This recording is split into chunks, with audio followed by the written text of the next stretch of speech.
تین باتیں گنوائی تھی کس اعتبار سے کہ یہ کام آسان نہیں، ریولوشن فی نفسہ ہی بہت مشکل، اسلامک ریولوشن اس سے 100 گنا مشکل، تاریخ میں ایک ہی مرتبہ آیا اور وہ حضور کے ذریعے آیا، اور اب آنا اس سے بھی 100 گنا زیادہ مشکل، اس لیے کہ تین اسباب، نہ حضور جیسا لیڈر ہو، نہ وہ ملک کے جس کا کوئی نظام نہیں تھا، کوئی فوجیں نہیں تھی،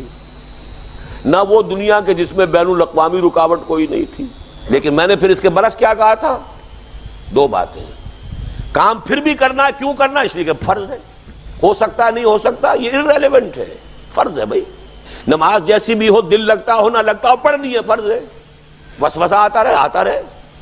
وہ اپنا دھندا کرے گا، شیطان وسوسہ کرے گا، آپ اپنا دھندا کیجئے، نماز پڑھتے رہیے، اسی میں ہار ہے اس کی۔ فرض ہے، فرض ہر حال میں ادا کرنا ہے، یہ بتایا ہے نماز فرض ہے اور روزہ فرض ہے، اسلام کو غالب کرنے کی جد و جہد کا فرض کرنا نہیں بتایا، ورنہ جو نماز پڑھتے ہیں کیوں